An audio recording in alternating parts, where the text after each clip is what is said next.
Oke, Selamat sore. baik. Iya, baik. Jadi untuk sore hari ini ya, sore hari ini kita temanya itu mau bahas untuk optimasi software untuk teknis toko name di apotek. Nah, jadi ini global ya, untuk software secara global.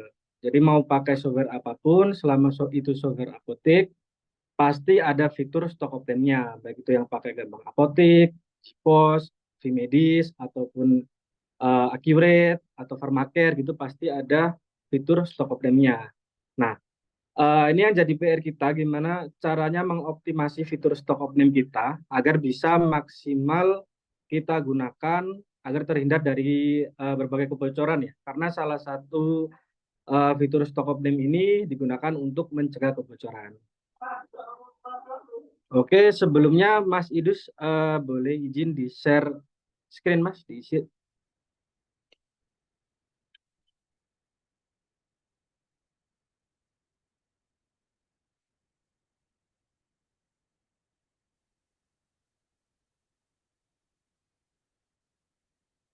Baik, jadi temanya optimasi software untuk stock of name di apotek. Nah, saya rasa untuk stock of name ini pasti sudah selalu dilakukan ya sama Bapak Ibu untuk apoteknya.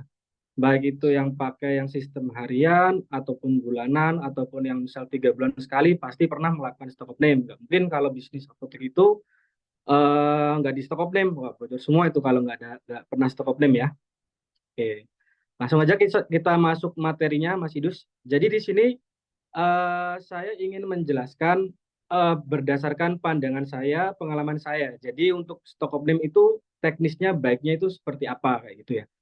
Nah, yang pertama untuk stock of name ini kita bagi menjadi 2 tahapan. Jadi ada 2 kali tahap untuk melakukan stock of name. Nah, yang pertama yaitu stock of name harian. Stock of name harian itu stock of name untuk stok obat aja secara rutin dilakukan setiap hari oleh petugas atau kasir yang berjaga tanpa menutup apoteknya. Jadi sambil pelayanan dengan pelanggan. Terus yang kedua ada stok opname global. Nah ini stok opname global ini bisa dilakukan sebulan sekali atau mungkin 2 bulan sekali atau 3 bulan sekali. Jadi kita stok opname secara keseluruhan ya. Jadi keseluruhan stok obat kita, keuangan maupun hutang-hutang kita kayak gitu. Lanjut Mas Dis. Nah, yang pertama kita bahas stok opname harian dulu. Nah, kenapa sih kalau stok opname harian ini sangat penting untuk dilakukan ya? Nah, untuk stok opname harian itu kita bisa mendeteksi selisih obat lebih cepat. Jadi karena kita lakukannya setiap hari, maka ketika ada selisih bisa langsung ketahuan. Terus kita bisa identifikasi kesalahan dari petugas. Nah, misal mereka kemarin itu penjualannya ada selisih. Nah, kalau kita lakukan stok opname harian, nah, selisih itu akan bisa cepat ditemukan kayak gitu ya Bapak Ibu ya.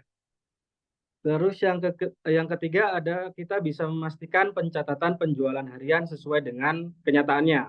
Nah, jadi kalau kemarin setelah penjualan kasir tutup shift kayak gitu kan, misal ada selisih nih dari uang aslinya ataupun yang di softwarenya atau dari pencatatannya kayak gitu, kita bisa segera temukan ini selisih dari mana sih sebetulnya kalau kita melakukan stock of name harian seperti itu. Nah, terus yang poin terakhir itu laporan keuangan lebih lancar karena ketika ada selisih kita langsung istilahnya langsung kita normalisasi keuangannya, kita langsung inputkan ini masuknya kemana, itu langsung kita input gitu di hari itu juga. Kalau kita input hari itu juga kan berarti nanti cash flow-nya lebih lancar gitu. Lanjut Mas Idus.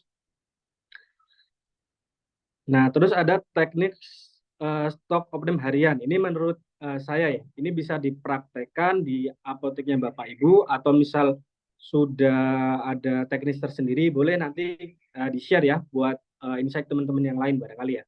Jadi untuk stok optim harian itu yang melakukan adalah petugas atau kasir yang jaga di hari itu juga. Nah, untuk petugasnya kita berikan target jumlah item obat yang harus di SO. Jadi sudah ditentukan targetnya di awal. Jadi bukan asal-asal stok of name berapa item obat selesai, berapa item obat selesai gitu ya. Jadi kita sudah targetkan di awal dulu. Nah, rekomendasi dari saya untuk obat yang di stok Omnem adalah obat yang terjual kemarin. Jadi misal kemarin terjual berapa item obat. Nah, itu yang di SO hari ini oleh petugas yang jaga hari ini. Nah, contohnya seperti ini ya. Misal satu hari Bapak Ibu di apoteknya ada dua shift, taruhlah pagi dan sore. Nah, satu shift itu ada dua petugas atau dua kasir yang berjaga ya. Artinya dalam satu hari ada empat petugas. Nah, lalu obat yang terjual kemarin itu ada 100 item obat yang berbeda. Jadi satu petugas atau satu kasir ini bertanggung jawab untuk SO 25 item. Nah, ini mudah kalau 25 item ini kan sedikit ya. Jadi bisa dilakukan. Oke, lanjut. Nah, ini gimana cara menjaga konsistensi agar tim kita atau petugas-petugas apotek kita bisa melakukan stok opname harian ya. Jadi biasanya kan kalau kita tambahin kerjaan buat stok opname setiap hari, ya hari ini dilakukan, besok bolong-bolong kayak gitu ya. Nah, ini gimana caranya biar tim kita ini bisa kompak, bisa konsisten kayak gitu ya. Nah, caranya yang pertama ini bisa kita berikan jadwal pelaksanaan SO harian yang pasti. Maksudnya yang pasti ini kita tentukan di jam-jamnya kayak gitu ya. Mungkin di jam yang agak sepi, mungkin sekitar jam 12 sampai jam 1 siang atau jam 12 sampai jam 12.30 siang kayak gitu kan bisa. Nah, nanti tergantung dari kondisi apoteknya ya, jam berapa yang paling efektif melakukan stok opname harian ini. Nah, terus dari sisi kita sebagai owner atau mungkin ada penanggung jawabnya mencontohkan langsung. Jadi kalau kasir kalau nggak diajari secara langsung atau petugasnya itu kan kadang dia bingung. Tahu teorinya tapi prakteknya itu kadang kesulitan kayak gitu ya. Nah, bisa kita contohkan dahulu. Terus kita dampingi di awal-awal. Jadi biar konsisten, biar dilakukan terus, kita dampingi di awal-awal. Baru nanti kalau sudah berjalan, sudah enak, baru kita bisa lepas kayak gitu. Nah, terus bisa kita jadikan sebagai KPI, artinya sebagai target ya. Sebagai kewajiban untuk petugasnya, ada target untuk mengerjakan stok komponen harian setiap hari. Kayak gitu. Nah, jadi kalau kita jadikan KPI kan ada reward-nya, ada juga punishment-nya kalau misal nggak tembus KPI-nya kayak gitu. Nah, terus yang paling penting ini ada edukasi manfaat untuk dirinya sendiri atau si kasir atau si petugas itu sendiri ya. Maksudnya, jadi ketika ada selisih obat, dia melakukan stok opname harian, ada selisih obat. Nah, ini bisa langsung kelihatan nih, oh ini transaksinya dari tim kita yang kemarin yang bertugas. Nah, itu kan langsung kelihatan, langsung diganti, misal ada selisih minus ya. Nah, kalau bedanya kalau nggak pakai stok opname harian, kalau kita sebulan sekali, nah sekali stok opname,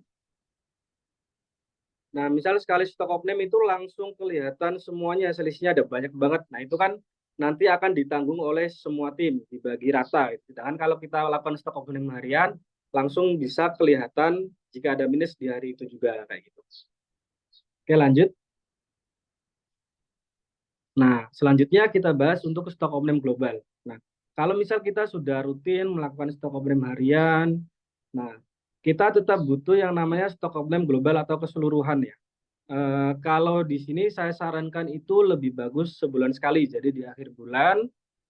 Nah, jadi kalau kita lakukan sebulan sekali, nanti kan keuangan kita lebih enak gitu, pencatatan kita lebih enak daripada kita lakukan 3 bulan sekali, nanti begitu selisih, kita kaget ada selisihnya kok banyak banget, ada perbedaan pencatatan kok banyak banget kayak gitu ya. Nah, jadi untuk stok opname global kita juga bisa masukkan sebagai agenda rutin bulanan. Jadi ada jadwalnya kayak gitu. Nah, terus yang ketiga dilakukan setelah tutup apotek dengan sistem lembur. Nah, ini menurut pendapat saya aja ya. Kalau misal mau tutup apotek seharian untuk difokuskan stok opname pun nggak apa-apa. Cuma kelemahannya nanti di hari itu kita nggak dapat omset kan itu sayang. Jadi sebaiknya dilakukan setelah apotek tutup, terus kita berikan sistem lembur gitu untuk petugas-petugasnya. Nah, itu yang keempat, berikan perhitungan bonus proporsional untuk petugas yang terlibat. Jadi kan kalau kita stok opname sampai lembur itu kan ada tenaga ekstra dari petugas pegawai-pegawai kita. Jadi ya harus ada rewardnya atau ada bonusnya kayak gitulah istilahnya ya. Ya nanti untuk rumusnya bisa dibuat sendiri. Bagusnya berapa. Terus lanjut. Nah, terus apa aja yang perlu kita stok opname bulanan atau stok opname global gitu ya. Yang pertama sudah pasti stok barang kita. obat-obatan, bahan habis pakai kayak gitu ya. Nah, meskipun kita sudah stok opening harian, kita juga perlu untuk stok opening obat tersebut bulanan secara global. Jadi meskipun ditemukan selisih, pastinya nggak akan banyak ya, karena sudah kita lakukan stok opening harian yang tadi saya jelaskan. Terus apalagi selain stok barang, ada faktur dan hutang dagang. Nah, ini penting banget. Jadi untuk faktur yang diinput di aplikasi atau kita catat, kita cocokkan dengan faktur asli yang datang. Sama juga halnya dengan hutang dagang ya. Jadi faktur yang sudah kita bayar, itu kita cocokkan antara bukti bayar aslinya dengan pencatatan kita. Nah, ini sangat penting sekali untuk kita stok opening, kita cek, kita cocokkan gitu ya. Jadi nanti ketika ada miss keuangan bisa langsung segera diketahui. Kayak gitu. Terus selain itu ada kas. Jadi kas itu kalau kita misal mengalokasikan beberapa kas di apotek, contohnya misal kas tunai itu udah pasti ada ya di apotek ya. Mungkin ada kas untuk operasional atau kas untuk tagihan, kita udah sediakan dompet-dompet sendiri. Nah, itu perlu juga kita SO di akhir bulan. Apakah catatannya ini sama dengan pencatatan kita, sama dengan di aplikasi kita, gitu ya. Oke, lanjut. Nah, untuk teknisnya untuk stok opening global ini, jadi stok opening global ini baiknya dilakukan di akhir bulan. Nah, tapi kita sesuaikan dengan petugas yang tersedia ya. Kan nggak sama nih. Misal apotek itu kan petugasnya itu kan berbeda-beda. Ada yang banyak, ada yang baru merintis cuma pakai satu atau dua karyawan kayak gitu ya. Nah, misal jika apotek petugas untuk input faktur dan ada bagian finance tersendiri, artinya dia punya job desk itu tersendiri, maka kita bisa stok opening stok, faktur dan hutang dagang serta kas bisa dilakukan bersamaan. Jadi petugasnya dibagi-bagi. Yang bagian finance ya stok opening catatan keuangannya, bagian penginputan faktur dan hutang dagang itu juga stok opening fakturnya, yang bagian petugas lainnya itu bisa stok opening barangnya kayak gitu. Namun jika petugasnya terbatas, kita bisa lakukan stok opening bergantian. Nah, meskipun karyawan kita sedikit, apotek kita baru merintis kayak gitu istilahnya, tetap kita wajib melakukan stok opening. Nah, kalau memang petugasnya terbatas, nah kita bisa bergantian dulu ya. Jadi kita stok opening barangnya dulu, selesai lanjut faktur dan hutang. Kalau sudah selesai lanjut ke kita stok opening pencatatan keuangannya atau kasnya. Nah, meskipun apotek kita baru merintis, pencatatan keuangan ini juga sangat penting. Nah, ini agar bisnis kita bisa bertumbuh, maka kita perlu untuk mencatat keuangan di apotek kita seperti itu. Nah, untuk stok opening global ini wajib didampingi pengelola atau penanggung jawab atau ownernya langsung ya untuk verifikasi hasil stok openingnya biar nggak salah-salah. Oke, lanjut. Nah, dari kesimpulannya, stok opening harian ini penting dilakukan untuk mendeteksi sejak dini. Ingat ya, poinnya mendeteksi selisih sejak dini. Jadi ketika ada selisih bisa langsung ketahuan. Namun tetap dibutuhkan stok opening global untuk mencocokkan kondisi keseluruhan, baik stok, faktur, hutang dagang maupun kas kita. Nah, terus stok opening harian dan global ini lebih efektif jika menggunakan software. Nah, akan sangat sulit sekali kalau kita itu mencocokkan stok kita kalau kita nggak pakai software ya, kita catat manual. Nah, itu kan banyak sekali miss-nya. Nah, kalau misal kita stok opening tanpa software, ternyata ditemukan selisih, kita kan nggak tahu nih, ini yang salah itu yang petugas yang transaksi harian atau petugas yang mencatat stok di bukunya ini. Itu pentingnya kita pakai software ya. Kayak gitu. Nah, terus stok opening harian dan global harus dan wajib disertai adanya pencatatan keuangan di apotek. Nah, seperti yang saya sampaikan sebelumnya, pencatatan keuangan ini sangat penting banget untuk bisnis apotek. Jadi kalau nggak ada pencatatannya, kita stok opening ya gitu-gitu aja. Jadi apotek kita itu susah buat bertumbuh gitu. Karena kita nggak ada data untuk yang bisa kita analisa. Jadi kita nggak bisa membuat kebijakan berdasarkan data keuangan kita seperti itu. Jadi pencatatan keuangan ini sangat penting. Nah, terus stok opname harian dan global harus konsisten untuk mendapatkan hasil yang maksimal. Jadi Bapak Ibu itu jangan sampai terpengaruh jika karyawan komplain, misal capek Bu kayak stok opname harian terus kayak gitu. Nah ini susah secara stok opname-nya kayak gitu. Jadi tenaga kerja yang bagus itu adalah tenaga kerja yang mudah beradaptasi untuk visi perusahaan, bukan yang mudah kayak gitu ya Bapak Ibu ya. Jadi ketika kita seleksi karyawan, kita sampaikan visi apotek kita, visi perusahaan kita agar dia bisa ikut dengan visi kita. Gitu. Oke, lanjut. Oke, itu ya. Jadi itu aja materi dari saya. Bagi mungkin buat Bapak Ibu yang ingin belajar atau sharing membuat SOP terkait stok opname harian ataupun stok opname global, gimana teknisnya sih dan gimana alur pencatatan keuangannya. Nah, itu bisa menghubungi saya sendiri atau Mbak Caca ya, itu nomornya sudah saya lampirkan di situ. Oke, seperti itu ya. Mungkin barangkali Bapak Ibu ada yang mau ditanyakan atau mungkin ada yang diskusikan. Silakan saya kembalikan ke Mbak Caca dan Mbak Ayu. Terima kasih. Terima kasih Mas Aziz untuk materinya yang luar biasa. Nah, Bapak Ibu, di sini sudah pada menjalankan stop opnam atau belum nih? Wah, apalagi ini udah mau penghabisan tahun ya. Seharusnya ini sudah bersiap siaga nih. Menjalankan stok opnam nanti di akhir bulan untuk patokan nanti di awal tahun. Nah, Bapak Ibu, saya buka kesempatan untuk 2 orang penanya. Ada yang mau open mic? Silakan Bapak Ibu yang mau bertanya atau misalnya ada pertanyaan seputar software, boleh nggak Mas Aziz dijawab? Selain tadi terkait stok opnam. Boleh, boleh Mbak Caca, silakan. Boleh ya? Selama saya mampu ya, insya Allah saya jawab. Siap. Ya, ini baru saja bergabung, kita panggil nih. Ada APT Iswoyo. Nah, Pak Iswoyo dari mana nih Pak Iswoyo? Ada Ibu Juleha. Ibu Juleha temannya Mas Umam ya? Iya bukan, Bu? Dari Pandeglang bukan?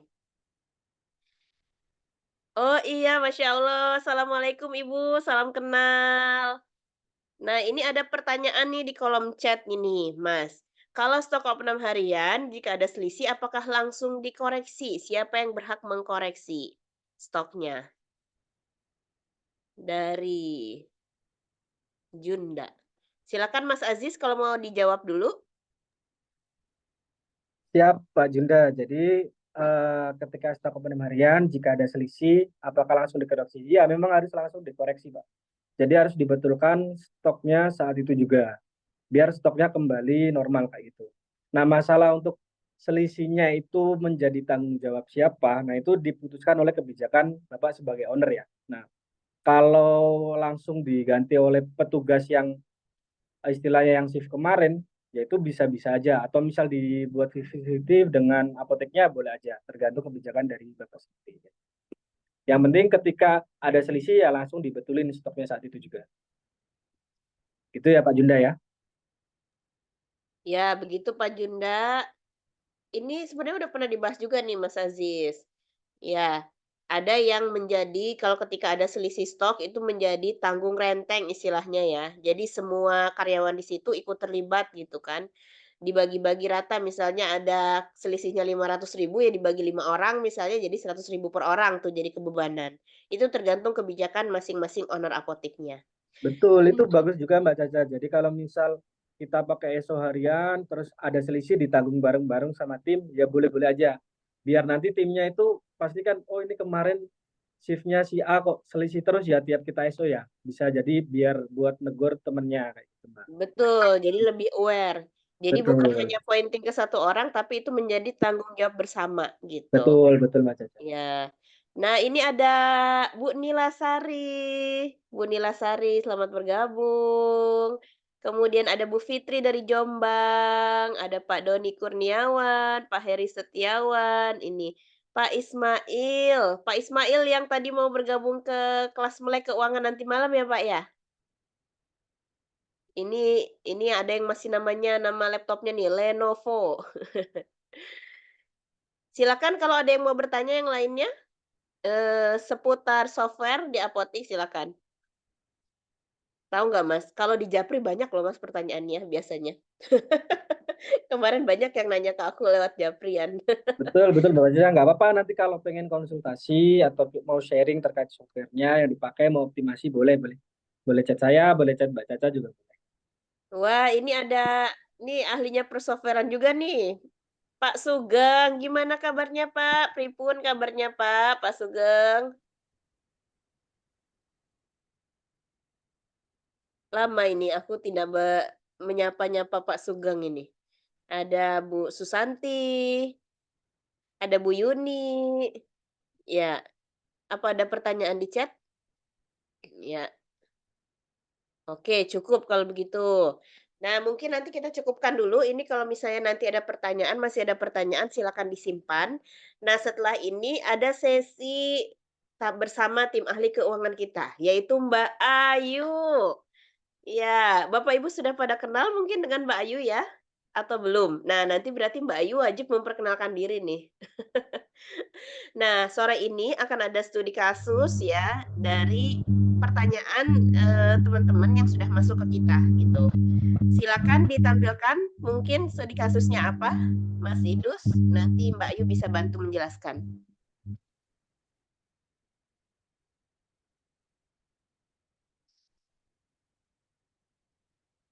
Silakan Mbak, berkenalan dulu mungkin Mbak Ayu, sebelum kita masuk sesinya Mbak Ayu nih. Oke, oke. Assalamualaikum, selamat sore semuanya, Bapak Ibu. Oke, senang sekali bisa berkesempatan hadir ya di forum MDC Forum pada sore hari ini. Oke, untuk di sesi kedua ini ya, oke, mungkin bisa dilanjutkan Mas Idus. Oke, untuk sesi kedua ini.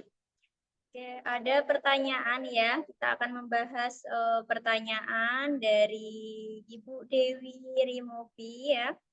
Oke, dari beliau bertanya bagaimana cara mengatur batas belanja. Oke, mungkin Ibu Dewi apakah hadir pada forum MDC Forum sore ini?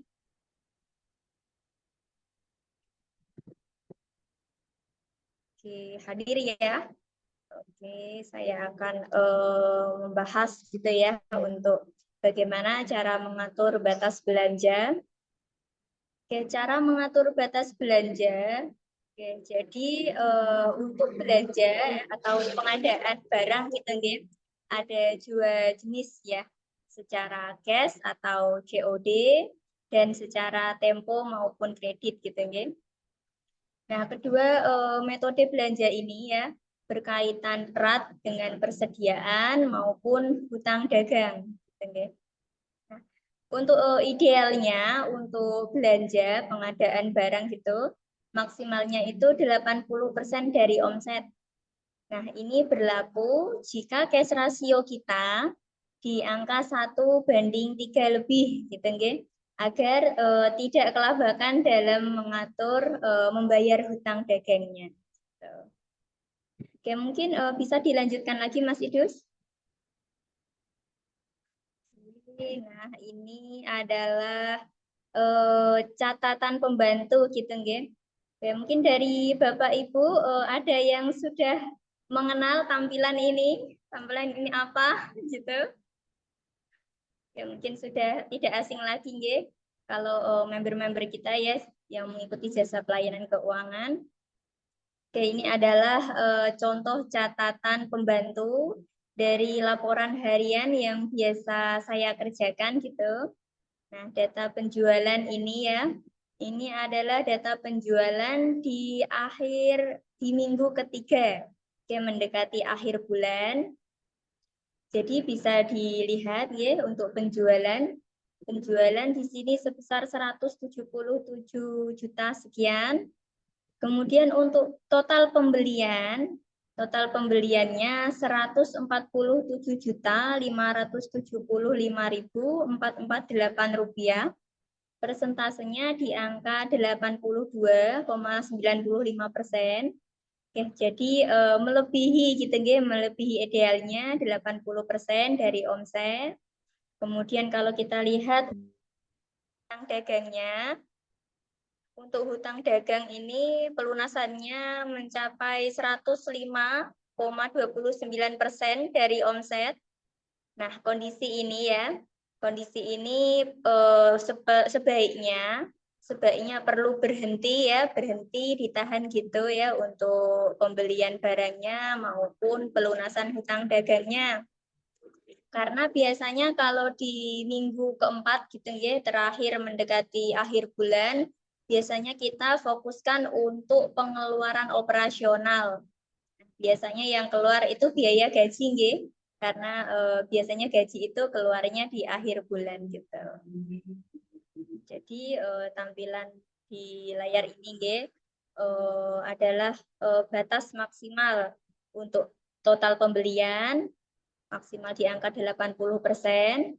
Kemudian pelunasan juga perlu dikontrol gitu nggih, karena untuk pelunasannya sangat tinggi, idealnya juga 80% dari omset.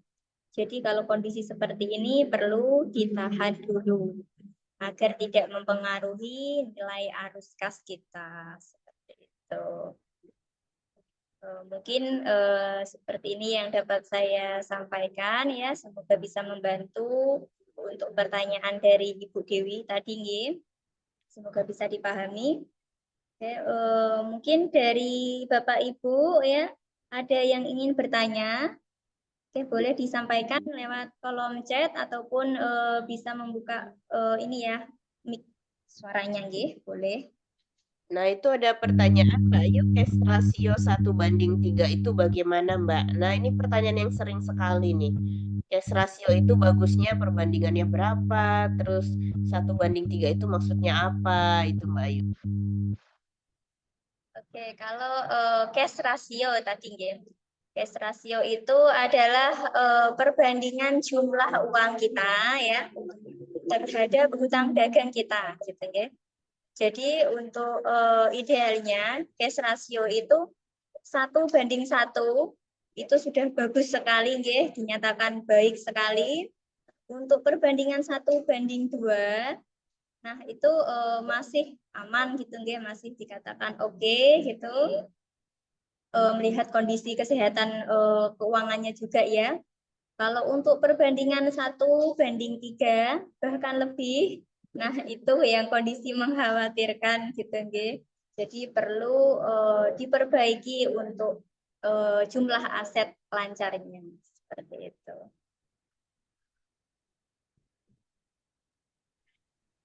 Baik, Mbak Ayu, ini tadi pertanyaan dari siapa nih? Mbak Tea. Sudah terjawab belum, Mbak? Jadi kalau cash ratio itu semakin sedikit ya, perbandingan dengan hutangnya semakin bagus ya, Mbak Ayu ya? Mbak Caca. Atau mungkin kalau ingin lebih detailnya ya, nanti bisa private meeting gitu nggih. Nanti bisa menghubungi Mbak Caca maupun Mas Aziz gitu nggih. Untuk bisa di chat. Iya, iya. Pertanyaan seputar ini sering sekali ini Mbak Yu, karena tadi aja baru ada yang tanya nih, apotek saya itu sudah 3 tahun berdiri, kemudian cash rasionya ini di angka 1:2, 1:3. Nah, itu pertanyaannya adalah kapan saya idealnya cash rasionya itu menjadi ideal. Nah, saya jawab, nah itu tergantung Ibu, Ibu mau kapan BEP-nya? Masih ada pertanyaan lainnya? Tadi terkait stok ya. Terkait bagaimana tadi kapan harus ngerem dan kapan harus menambah pengadaan sudah cukup jelas Bapak Ibu? Ada lagi yang mau ditanyakan? Kita lihat siapa nih yang baru bergabung. Mungkin Mas Fahmi ada yang mau ditambahkan terkait tadi yang sudah disampaikan oleh Mbak Ayu? Ini dari sisi tadi Mbak Ayu dari sisi keuangannya. Mungkin Mas Fahmi dari segi bisnisnya mungkin silakan. Nah, mungkin untuk yang case-nya belum sehat gitu ya. Pasti bingung tuh kalau mau order gitu kan ya. Karena utang dagangnya udah gede nih gitu kan ya. Nah itu nanti dia ada uh, caranya sendiri gitu ya. Tapi yang paling penting jangan sampai Pareto A kita itu sampai kosong Mbak Caca. Itu penting banget karena otomatis apotek kita kalau misalkan Pareto A-nya enggak, itu takutnya bikin pasien kecewa gitu kan. Jadi eh, untuk pembelian itu harus diperhatikan, jangan sampai takut juga untuk order karena terlalu gede utang dagang. Wah, ini karena baru belajar Mbak Ayu, ntar tak marah Mbak Ayu nih karena belanjanya kebanyakan. Tapi jangan takut, sampai takut karena takut Pareto A-nya malah nggak diorder. Nah, itu malah bahaya gitu ya. Jadi kalau Pareto A nggak usah takut, belanja aja walaupun perbandingan antara cash sama utang dagang kita kurang sehat gitu. Ini tuh sih yang sering saya dapati gitu ya waktu kita bilang, nah ini utang dagang cashnya nggak baik gitu ya perbandingannya. Jadi nahan banget buat belanja. Nah itu salah juga. Ada kok caranya gitu ya. Bisa kita latihan walaupun sekarang misalkan lebih dari 1:3, mungkin 1:4 dan seterusnya. Tapi kalau misalkan kita jaga uangnya, enggak belanjanya diatur, pembayarannya diatur, itu insya Allah bisa ke 1:3 dan atau mungkin 1:2 gitu. Tapi perlu latihan. Gitu mungkin Mbak Caca. Siap Mas Fahmi, terima kasih tambahannya. Betul, itu ada strateginya sendiri, ada caranya sendiri ya Mas Fahmi ya. Itu sebenarnya Ya, kita betul. bahas di pendampingan jasa keuangan. Nah, kapan harus ngegas, kapan harus nambah barang, kapan misalnya kita harus nambah persediaan barang kita, terutama yang Pareto-Pareto A gitu kan. Kemudian kapan harus ngerem ya Mas Fahmi ya, itu kita Iya. diskusikan itu, kapan harus ngerem, Iya. kemudian Kalau untuk dibahas betul, sekarang nggak selesai sampai nggak malam selesai ya. ya, karena case-nya juga beda-beda ya Mas Fahmi ya. Betul, Jadi beda tiap kasusnya. owner, tiap apotek itu beda-beda gitu, pembahasannya pun akan berbeda-beda, tapi di jasa pencatatan keuangan kita membahas sampai sedalam itu gitu. Jadi kita akan membahas bagaimana ini mendiagnosa bisnisnya ini sedang sehat atau tidak gitu kan. Kemudian hutang dagangnya ini bagaimana mengatur pelunasan hutang dagangnya gitu. Nah, kira-kira ada lagi pertanyaan Bapak Ibu yang masih mengganjal atau pengalaman yang Bapak Ibu temukan di apotek Bapak Ibu atau pengalaman yang pernah Bapak Ibu temuin gitu di rekan-rekannya. Silakan kalau ada yang mau bertanya.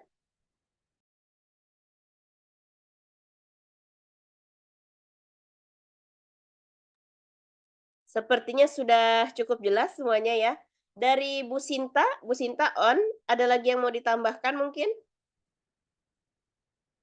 Bu Sinta, ada lagi yang mau ditambahkan nggak? Standby nggak ya? Cukup Mbak Caca.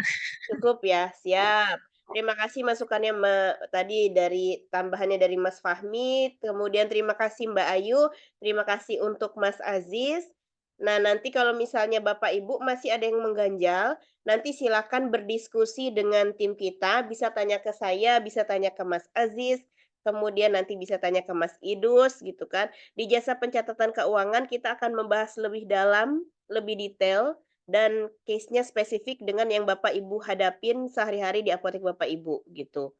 Jadi bagaimana kita melihat arus kas, kemudian tadi bagaimana mengatur pelunasan utang dagang, kapan kita harus menambah persediaan barang, kapan kita harus rem. Nah, itu semua kelihatan dari laporan keuangan. Nah, begitu mungkin ya. Nanti malam jangan lupa Bapak Ibu, kita ada kelas melek keuangan di jam 7:30 malam. Malam ini kita akan membahas tentang cash flow atau arus kas, gitu ya. Jadi yang merasa sekarang bisnisnya baik-baik saja, betulkah bisnisnya baik-baik saja nih?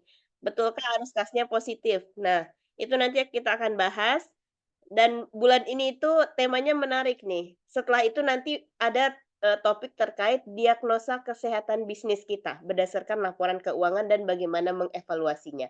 Jadi pastikan Bapak Ibu yang belum bergabung di kelas melek keuangan, Bapak Ibu daftarkan diri Bapak Ibu untuk ikut kelasnya. Nah, Kalau sudah tidak ada yang mau ditanyakan, mungkin sudah cukup, nanti bisa lanjut Japrian. Terima kasih atas kehadiran Bapak Ibu semua. Saya ucapkan Assalamualaikum warahmatullahi wabarakatuh dan doa kafaratul majelis. Subhanakallahumma wa bihamdika asyhadu an la ilaha illa anta astaghfiruka wa atubu ilaik. Assalamualaikum Bapak Ibu semuanya, selamat sore dan selamat melanjutkan aktivitas. Waalaikumsalam Mbak Ya, Caca. Terima kasih. Izin pamit semuanya. sama-sama Pak. Iya, monggo.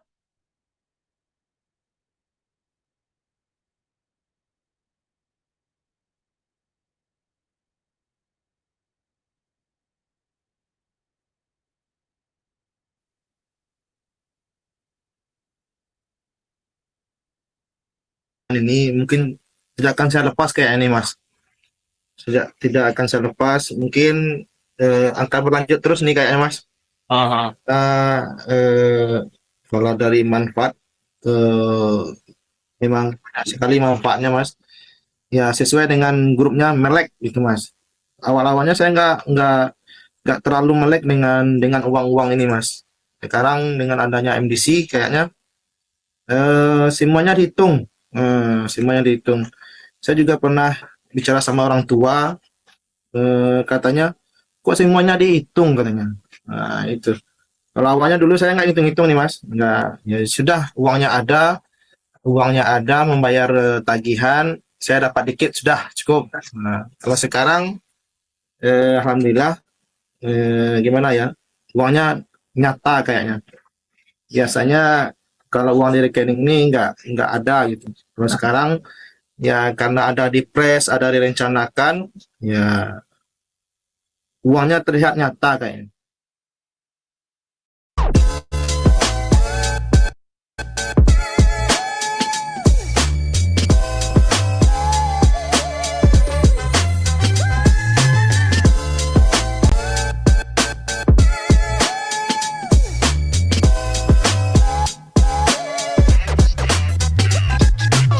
Melek duit, maksimalkan profit. Gabung jasa keuangan MDC sekarang. Hari ini alhamdulillah aku senang kalau ada upgrade dari pencatatan keuangan. Sebetulnya tuh ini kali kedua aku ikut. Yang dulu tuh masih dipandu sama Pak Andi Bu Sinta sama Mas Aidil ya kalau nggak salah bertiga. Nah ternyata saat ikut lagi, banyak hal yang di-upgrade lagi ya gitu. Lalu memang makasih juga buat Mas Aidil. Terus aku juga kebetulan kan ikut MDC juga ya, cuman jadi silent gitu loh Mas Idus karena memang keterbatasan waktu. Jadi kalau pas lagi live chat mungkin ya, live chat aku jarang bisa gabung karena kegiatan, tapi pas paginya bisa upgrade. Jadi itu juga sangat membantu bertumbuhnya mindset sama cara kita memperlakukan bisnis kita, terutama keuangan gitu. Lalu apalagi main opening lah, Mas Idus alhamdulillah nggak nyesel ikutan kelas pencatatan keuangan. Kalau ketakutan pasti semua tuh tadinya kan karena biayanya lumayan ya ke operasional. Tapi setelah ikut kelasnya Mas Fahmi, aku juga sama timku tuh bilang kayak kata Mas Fahmi itu kalau bayar akuntan sendiri itu lebih mahal. Jadi kalau memang saving budget ini tuh udah best deal, ngebantu kita bertumbuh juga. Maka itu juga membuka pikiran bahwa aku dan tim itu harus berani ambil risiko untuk investasi kalau memang bisnisnya mau berkembang. Itu mungkin ya aku sebagai leadernya ya gitu. Dan mungkin mudah-mudahan timku juga pola pikirnya makin berkembang supaya kalau timnya selaras, insya Allah perkembangannya lebih cepat gitu.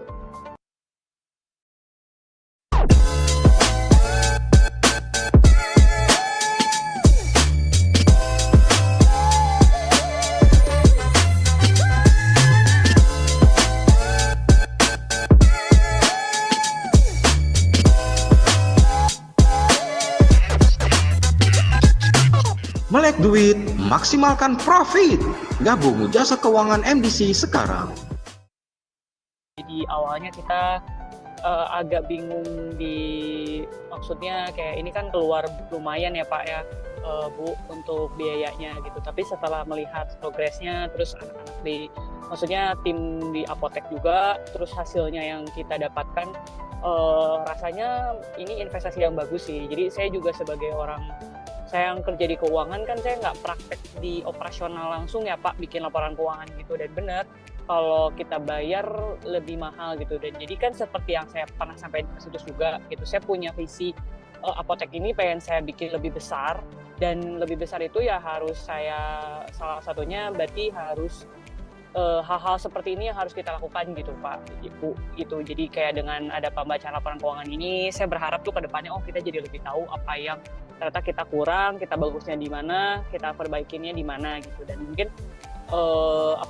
investasi ini pun juga jadi semangat lah untuk semua supaya apoteknya lebih berprogres gitu sih Pak Bu. Dan terima kasih sih Pak Bu untuk segala bantuannya atas segala masalah yang timbul, justru itu kan yang diperbantukannya gitu sih. Jadi saya mah kamu tak sendiri ya ngurusin keuangan. iya, karena selama ini saya bingung Pak Bu, biasanya kan saya tuh bagian strategik, jadi saya nggak pernah bisa bikin laporan keuangan tuh karena saya bukan orang accounting gitu. Jadi kayak ketika ada ini tuh kayak Allah memberikan kemudahan buat hidup saya gitu dasarnya gitu. Ternyata sangat dimudahkan banget gitu ya untuk bacanya gitu. Jadi lebih tahu lah ke depannya harus gimana. Kayak saya sampai ke Mas Ibu juga kan sama TSI tadi rencananya bahwa kita kan mau bikin diperbesar lah gitu rencana apoteknya. Nah, apakah kemampuan kita itu bisa atau enggaknya kan kita nggak tahu nih Pak, kalau misalkannya kita nggak lihat dari laporan keuangan realnya gitu, seperti itu sih. Gitu. Dan mau naikin omset juga kalau kita nggak based on data, gimana kita bisa tahu gitu sih jadinya.